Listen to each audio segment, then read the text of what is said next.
Quand on fait les feux le 30 janvier, on a du mal à penser qu'on est au début de l'année, puisqu'on a déjà fait un mois dans la nouvelle année, ou à la fin de l'année dernière, puisqu'elle est déjà passée depuis longtemps. Mais c'est quand même l'occasion de refaire un peu le point sur ce qu'on a fait l'année précédente et ce qu'on va continuer de faire la nouvelle année. On a terminé l'année 2016 par un formidable Tour de France Unis pour l'égalité avec 25 villes-étapes avec Karim, Ousmane, Faisal, Rafik, voilà, Malika, Elisabeth, Minta, Slimane, bien évidemment. Et donc on a été de ville en ville pour aller rencontrer les équipes militantes des Maisons des Potes dans à peu près 25 villes. Et à chaque fois, on a rencontré des associations qui étaient battantes, mais sans aucune ressource financière. Après 5 années d'un gouvernement de gauche qui les a laissées exsangues comme elles étaient avant que le gouvernement de gauche arrive au pouvoir. Mais quand même toujours déterminées parce qu'elles ne se faisaient pas d'illusions et qu'elles étaient battantes pour des bonnes raisons et pas pour rentrer dans les proches du pouvoir. Et qu'on fouait ce combat parce qu'elles y croyaient, et c'est bien ce qui caractérise les Maisons des Potes. C'est comme ça qu'on va continuer. Et donc dans chacune de ces villes-étapes, on a rencontré ceux qui étaient déterminés à revendiquer l'égalité, contre les discriminations avec nous, et il y a un certain nombre de villes dans lesquelles on est entré en contact avec justement les militants anti-FN, que ce soit à Marseille, puisqu'ils ont une ville FN quand même à Marseille, de l'arrondissement, que ce soit à Fréjus, les anciens enfin, les actuels on va dire, militants de Fréjus qui sont des anciens qui étaient à Toulon avant, qui avaient combattu les FN à Toulon, ou à Vitrolles à côté. Nathanaël, lui, avait combattu les FN à Vitrolles à l'époque. Et après, on a été rencontrer ceux qui luttent contre les FN à Beaucaire, à Béziers. Après, plus loin, on a été à Hayange, dans l'est de la France, et puis dans le nord, à Hénin-Beaumont. À chaque fois, les équipes anti-FN qui étaient là, elles se sentaient soutenues par notre présence, même si c'était symbolique. D'ailleurs, à chaque fois, on faisait des rassemblements symboliques devant les hôtels de ville pour interpeller le pouvoir politique en place en lui demandant de reprendre nos revendications pour la présidentielle. Et donc, dans les villes FN, on a rencontré des gens qui étaient souvent désespérés de l'état de démobilisation de l'opinion publique et des gens qui s'étaient rangés du côté du pouvoir en place presque par fatalité. Et en même temps, on est venu pour leur dire désolé, mais on ne baisse pas les bras. Quand on est arrivé à Beaucaire, c'était le jour où on avait obtenu la levée de l'immunité parlementaire du vice-président du Front National, Jean-François Jalc, qui est député européen, et qui est responsable des publications du FN sur le site du FN. Et donc, comme c'est sur le site du FN qu'avait été publié le guide de l'élu, qui incitait les élus à commettre la préférence nationale au logement, c'est lui, pour l'instant, qui a été poursuivi. Donc, on a obtenu la levée de son immunité parlementaire le 22 novembre, et c'est ce jour-là où on était à Beaucaire. Donc, il y avait le maire de Beaucaire qui nous prenait en photo en essayant de nous ridiculiser parce qu'on n'était pas nombreux devant son hôtel de ville, et nous on lui disait ok, on n'est pas nombreux, sauf qu'en attendant c'est nous qui faisons tomber l'état-major du Front National en tant que parti pour incitation à la discrimination. Et puis quelques jours après, quand on a été à Hénin-Beaumont, il rigolait aussi de nous voir arriver.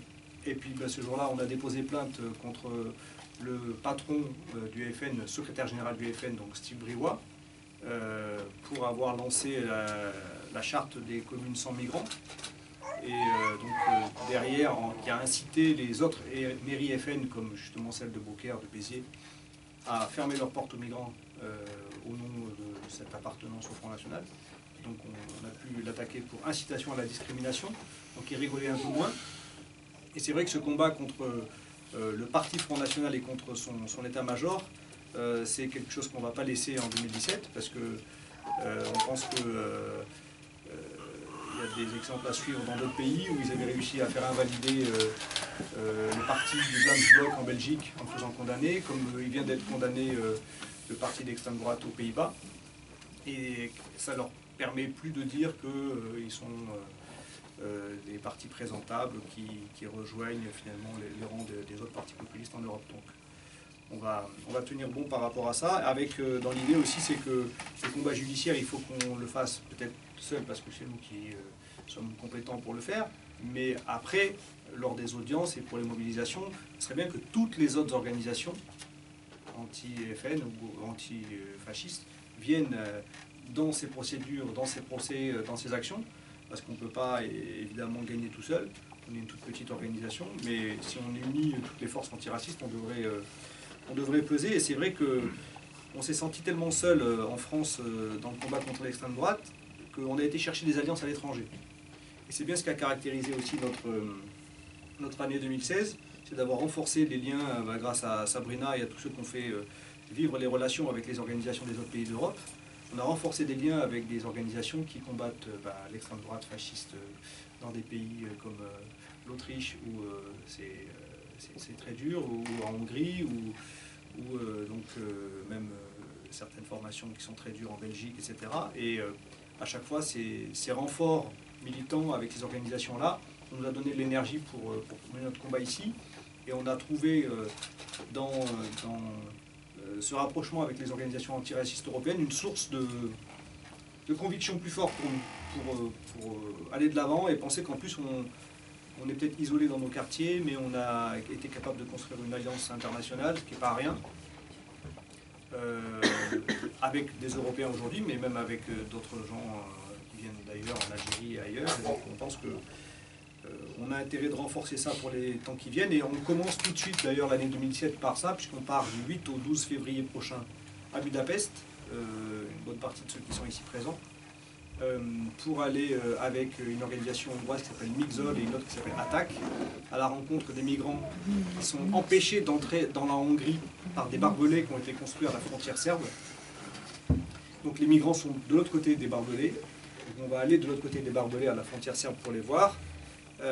Et puis on va rencontrer différentes organisations à Budapest qui luttent contre Viktor Orban, qui est un populiste de droite extrême, qui est très lié à l'extrême droite du Jobbik dans son pays, et qui a très clairement annoncé la couleur qu'il ne voulait pas un seul migrant dans son pays, qui a non seulement construit des barbelés, mais voulu faire un référendum pour empêcher l'arrivée d'un seul migrant dans son pays. Et qui, il y aura un grand frère qui vient de prendre la présidence des États-Unis, Trump, qui est un peu sur la même longueur d'onde, avec son décret anti-immigrés venus de Syrie, puisqu'il a décrété qu'il n'y aurait plus un seul immigrant de Syrie qui avait le droit de rentrer dans son pays, et d'autres pays comme l'Irak, l'Iran, etc. Donc on a vraiment le sentiment d'avoir, à l'échelle internationale, besoin de s'unir avec des forces comme celle-là. Notre relais médiatique est très modeste, peut-être lié à la taille de notre organisation, pas à la pertinence de nos idées, mais est très modeste. Mais quand même, on a réussi en 2016 à consolider un peu une présence dans certains médias, avec le Tour de France qui a été, grâce au travail de Karim, beaucoup valorisé par la presse quotidienne régionale, et puis avec l'Humanité qui est venue à l'arrivée quand même faire un bon reportage sur l'arrivée du Tour de France. Il faut savoir que devant l'hôtel de ville, c'est uniquement Daniel Simonet, élu d'opposition communiste, enfin Front de Gauche à Paris, qui est venu nous recevoir, et pas les élus socialistes de la mairie. D'être soutenu par un journal minoritaire mais militant comme l'Humanité, c'est mieux que d'être soutenu par personne. On ne se plaint pas qu'eux au moins soient venus nous voir. C'est l'Humanité aussi qui avait publié notre sondage qu'on a fait à la veille des universités européennes, qui montrait qu'on était largement soutenu par l'opinion publique. Donc ça, c'est assez le paradoxe aussi, c'est de voir qu'on n'est pas très soutenu par les médias. Et pourtant, quand on fait des sondages, nos revendications sont bien plus soutenues par l'opinion publique que celles du Front National. Le Front National est invité tout le temps. Nous, on n'est invité jamais. Et pourtant, c'est 80% des Français qui se rangent derrière la sanction judiciaire contre les discriminations, 74% pour le CV anonyme, 56% pour la régulation des travailleurs sans papier, 54% pour l'ouverture des emplois fermés, 48% pour le droit de vote des étrangers, mais on a quand même un soutien très important de l'opinion publique qui nous a amené à faire un autre travail en 2016 qu'on va prolonger en 2017, c'est celui de demander aux parlementaires de prendre le relais de nos propositions par des amendements à un texte de loi qui s'appelait Loi Égalité et Citoyenneté, et puis de participer à un colloque qu'on a organisé le 7 juin dernier à l'Assemblée nationale. Et c'est vrai qu'on a trouvé là, il y avait Pascal Cherki qui nous a prêté le lieu, il y avait donc Marie-Noëlle Lienemann, la sénatrice, il y avait Alexis Bachelet, etc. C'est vrai qu'il Les mêmes, on les retrouve à nos universités d'automne, on les retrouve dans ceux qui font partie de l'état-major de la campagne de Benoît Hamon pour certains, pour d'autres qui étaient plutôt avec Payon ou même avec Valls comme Sandrine Mazetier ou même d'autres qui sont avec Macron comme Barry Zaccari qui est un vrai relais au Sénat pour nous et qui a choisi d'autres candidats à la présidentielle. Mais en tout cas, ce lien avec les parlementaires pour réussir à faire déboucher nos revendications sur des amendements et sur des lois, il a été très fort grâce au travail d'Ousmane notamment sur l'année 2016 et on va le consolider en 2017 parce que même si on perdait l'élection présidentielle, il faudrait bien avoir un certain nombre de parlementaires pour faire le job en cas de victoire de la droite ou de l'extrême droite. Et on a intérêt à ce que ces candidats, ceux qui ont été présents à nos côtés, qui ont porté nos amendements, eux, soient réélus pour ceux qui étaient parlementaires ou soient élus pour ceux qui ne l'étaient pas. Donc on va essayer de continuer ce rôle-là et puis d'interpeller les candidats à la présidentielle pour que nos revendications soient aussi reprises dans des programmes gouvernementaux, dans des programmes de partis, dans des programmes de formation politique. Et donc les liens, comme je le disais, avec les proches de Benoît Hamon existent, avec ceux de Jean-Luc Mélenchon existent, avec même ceux de Macron existent. Donc il faut qu'on les fasse aboutir à des prises de position claires de la part de chacun de ces candidats pendant la présidentielle sur nos revendications. L'idéal, ce serait que tous s'engagent clairement à rétablir le CV anonyme et à prendre le décret d'application, tous s'engagent à la régularisation des travailleurs sans papier, à l'ouverture des emplois fermés, au droit de vote des étrangers. C'est peut-être pas gagné pour Macron sur le droit de vote des étrangers, mais encore je ne sais pas. Et en tout cas, on va nous essayer de faire vivre cette campagne d'abord par un premier tour qui sera pas comme le Tour de France en province, comme un tour d'Île-de-France qu'on va faire du 20 février au 20 mars, où on va aller donc dans une cinquantaine de villes-étapes en Île-de-France, avec 25 journées de déplacement et 3 villes par jour, et à chaque fois d'aller à la rencontre des associations membres du réseau des maisons des potes, ou celles qui pourraient en devenir membres, et puis à la rencontre des élus locaux qui sont sensibles à nos revendications. Alors le planning est en cours de préparation, mais ça va être très très intense. On va mobiliser pour ce tour à la fois les équipes actuelles de la Fédération des Maisons des Potes, mais aussi toutes les nouvelles recrues qu'on va pouvoir, grâce à la dynamique de ce tour, recruter pour faire ça avec nous. Ça demande de prendre l'exemple de Noala, qui est venu comme ça, de manière tout à fait innocente sur le tour, et qui est devenu la plus farouche défenseur du CV anonyme à chacune des étapes, qui a même convaincu le président du département du 54 de mettre en place le CV anonyme dans son recrutement. Donc à chacun de prendre sa place dans ce tour pour aller porter nos revendications jusqu'au plus près des acteurs de terrain.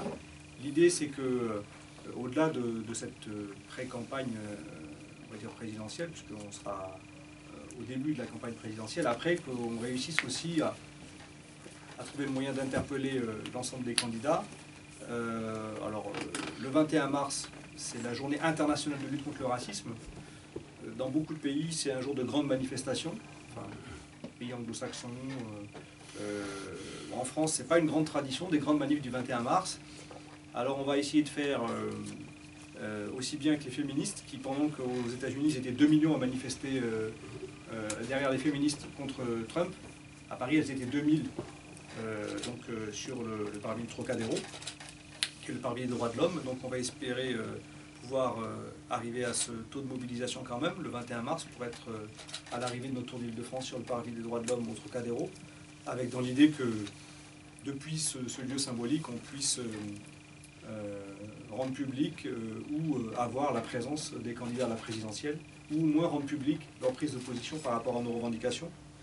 Donc c'est un début d'année très chargé. On espère que Mélenchon, Hamon, Jadot et Macron vont réussir à s'unir pour, en totalisant ensemble 45% des voix, empêcher que ce soit l'alliance extrême droite qui l'emporte.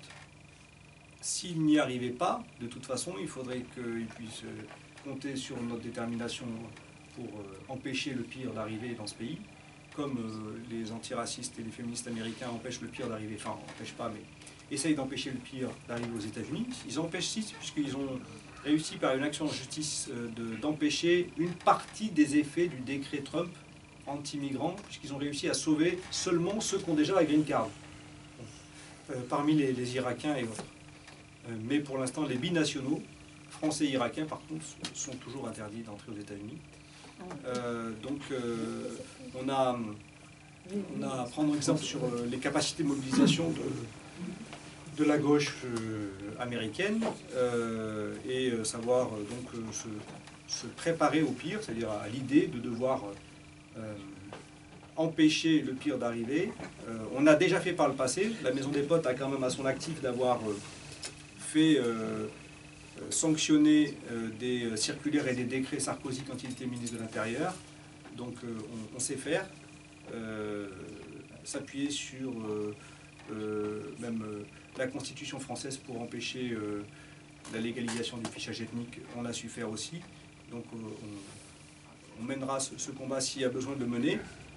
Et puis à l'automne, parce qu'on a des perspectives pour la fin de l'année 2017, on va retrouver l'ensemble des militants des Maisons des Potes et des organisations antiracistes européennes pour à nouveau des universités d'automne de 5 jours au CISP Maurice Ravel, là où on était cette année, avec dans l'idée qu'on pourra, 100 jours après l'arrivée du nouveau gouvernement, faire un premier bilan sur ce qui est mis en œuvre, et puis organiser des alliances et renforcer l'unité des forces antiracistes et des forces de gauche pour les temps qui viennent, parce que je crois que c'est vraiment ce qui nous a caractérisé, notre capacité à unir ce que je crois aucune autre organisation n'a su faire, toutes les tendances du Parti Socialiste et les tendances des Verts et les tendances du Front de Gauche à nos universités, puisque à chaque fois toutes ces tendances de ces différents courants politiques étaient rassemblées et aussi de toutes les organisations syndicales étaient rassemblées autour de la Maison des Potes. Et même si on est, je ne sais plus qui me disait ça, c'est Dan, on n'a que des militants experts dans notre organisation. On n'est pas une organisation de masse avec 200 000 adhérents, mais nos militants sont les experts du sujet et ils ont développé des compétences avec nous et ils les utilisent dans leur carrière politique. Et donc à nous de continuer d'être ce carrefour sur la thématique de la lutte contre le racisme et contre les discriminations. On était il y a 2 jours avec Eros Sana, qui a été porte-parole des Verts. Il dit que lui, il a construit le programme des Verts au présidentiel il y a 5 ans, en analysant nos revendications et en les reprenant. Comme Danielle Simonet nous a dit la même chose quand elle est venue le 17 décembre sur la parade de l'Hôtel de Ville. Elle disait que pour élaborer le programme de Mélenchon sur les thématiques antiracistes et migration, elle avait travaillé à partir de nos revendications. On espère que Hamon fasse pareil. Et en tout cas, on espère d'être toujours un lieu dans lequel chacun se sente respecté dans sa spécificité partisane. On va tâcher d'éviter tous les sectarismes qui aujourd'hui pourraient aboutir à ce que la gauche parte tellement désunie qu'à la fin elle se ramasse complètement aux prochaines élections. Donc l'idée de garder ce cap de l'unité et puis d'aller chercher de nouvelles générations militantes. Alors la politique, c'est vrai que c'est un chemin, enfin d'arriver au chemin politique auquel nous on est arrivés, les uns et les autres ici on est partis d'un peu différents horizons, et pour faire venir des jeunes à la politique, des jeunes générations, il faut commencer par leur donner la possibilité de réaliser des actions concrètes en faveur de l'égalité. Et parce qu'ils auront mené des combats efficaces et pertinents pour faire condamner des discriminations par exemple, alors ils viendront cheminer avec nous pour aller plus loin. Mais c'est vrai qu'il y a une part d'action concrète que les associations savent mener, ou en tout cas doivent mener, qui permettent de faire venir à la vie politique des gens qui en sont loin. Et c'est aussi notre challenge des temps qui viennent. Quand on va faire le tour de l'Île-de-France, on va aller rencontrer des jeunes comme ceux qui ont fait des films de Toi-même tu filmes, qui sont quand même très loin de la vie politique dans laquelle nous on baigne, et de les amener à comprendre pourquoi l'enjeu du combat du droit au séjour ou l'enjeu du combat de la législation contre les discriminations, c'est un enjeu important. Il y a quand même un beau travail d'apprentissage de la lutte à faire avec eux. Donc on a intérêt d'avoir aussi un certain nombre d'actions concrètes à mettre en œuvre cette année. Alors pour ça, on a l'avantage d'avoir une bonne équipe d'élèves avocats, d'élèves avocates. Cette année, c'est très féminin, ça sera encore très féminin cette année, ça l'a souvent été. Mais donc, pour donner du résultat à la lutte antiraciste, il n'y a rien de tel que de porter de l'action devant les tribunaux, d'y aller collectivement, de ne pas y aller tout seul, d'y aller collectivement. Alors, récemment, on a entendu parler de l'affaire Laforêt, on aura peut-être le procès de Laforêt cette année, le procès de l'agence Alvimo dans l'Essonne. J'avais testé avec un autre journaliste il y a 10 ans en caméra cachée, et la justice n'a accepté la caméra cachée qu'au bout de 10 ans d'instruction. Donc peut-être qu'on aura ce procès cette année. On aura très rapidement, le 8 mars, le procès de Robert Ménard, qui a stigmatisé les musulmans et les enfants musulmans dans les écoles de Béziers. Donc on a son procès le 8 mars, on a un procès correctionnel à Saverne en Alsace pour des auteurs de profanation de cimetières juifs à la fin du mois de mars, c'est ça, 22-23 mars, 24 mars. Et puis, alors, on a fait condamner un organisme HLM il n'y a pas longtemps qui s'appelait Logirep. Bon, là, c'est la revanche de Logirep, donc c'est moi qui serai en procès poursuivi par Logirep pour atteinte à la présomption d'innocence, parce que j'avais dit qu'ils étaient coupables avant qu'ils n'aient été condamnés, quoi, grosso modo. Donc maintenant qu'ils ont été condamnés, quand même, j'avais raison, mais je vais quand même être jugé pour avoir dit qu'ils étaient coupables avant qu'ils n'aient été condamnés. Donc ça va être à venir aussi. Et puis peut-être que on aura une audience victorieuse contre Adecco. Je disais avec Zindine qu'il y a 16 ans, on avait enregistré Adecco quand il reconnaissait avoir fait le fichage racial et la discrimination pour le compte des clients qui ne voulaient pas de serveurs noirs. On va avoir peut-être leur procès bientôt. Enfin, leur procès, non, on aura l'audience pour faire annuler le non-lieu. Et si on gagne, peut-être qu'on débouchera sur un procès dans l'année. Donc en tout cas, il y aura un certain nombre de rendez-vous judiciaires. Le procès en appel contre Disney, qu'on a perdu en première instance parce que ils ont considéré que le DRH qui avait commis la discrimination n'avait pas fourni son contrat de travail qui nous permettent de dire qu'il agissait pour le compte de sa société. Donc ils ont relaxé la société. Donc on va espérer d'amener le contrat de travail en appel pour faire condamner la société. Et donc voilà, toute cette batterie de procès contre des entreprises qui commettent des discriminations. Mais aussi on ne lâche pas l'affaire sur notre victoire de l'année 2014-2015, prolongée en 2016, contre le gouvernement qui avait refusé de prendre le décret d'application sur le CV anonyme. Puisque en ayant refusé de prendre le décret d'application pendant 9 mois alors que le Conseil d'État l'avait condamné à le faire, on considère qu'il a commis une faute, qui mérite une réparation. Quand on a été dans le Conseil d'État pour demander réparation, il a dit il n'y a rien à réparer puisque le Conseil d'État n'a pas à se faire indemniser par l'État. Donc si vous voulez une indemnisation pour le préjudice commis par le gouvernement en ne faisant pas le décret d'application, ben, la Maison des Potes vous-même attaquez le gouvernement devant le Conseil d'État pour demander l'indemnisation au bénéfice de la Maison des Potes de ne pas avoir pris le décret d'application alors que le Conseil d'État l'avait imposé. Donc voilà, il y aura peut-être cette audience en 2017. Quoi qu'il arrive sur la question des amendements à la loi et des amendements qu'on a réclamés aux parlementaires, il y en a un quand même sur lequel on a gagné. Enfin, il y en a 3, mais un vrai. Un, ce qui a imposé aux entreprises de plus de 300 salariés de former leurs recruteurs à la non-discrimination tous les 5 ans. Donc celui-là, on va tâcher de faire en sorte qu'il soit mis en œuvre et qu'il y ait des formations qui soient mises en œuvre dans le pays. Peut-être que nous, on aura la possibilité d'ailleurs d'en réaliser un certain nombre.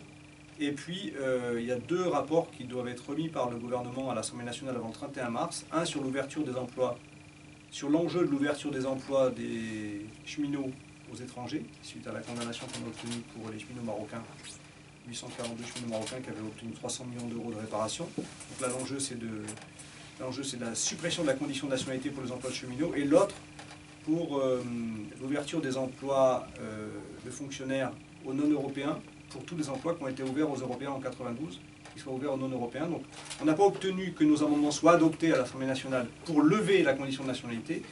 On a obtenu un rapport, à ranger bientôt dans le tiroir, mais en tout cas un rapport à remettre avant le 31 mars sur cet enjeu-là.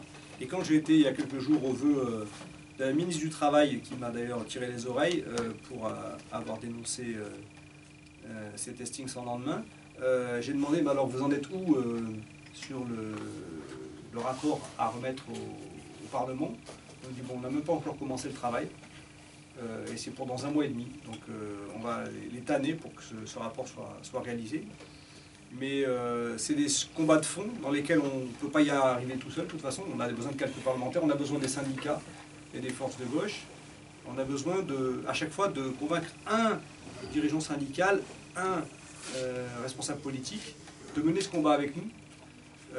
Et après, d'engager la signature de son camp pour ces revendications. Donc de toute façon, le combat avec les organisations syndicales, que ce soit face à un gouvernement de gauche ou face à un prochain gouvernement de droite, on aura vraiment besoin de travailler en appui avec eux, à les faire soutenir la cause des travailleurs étrangers.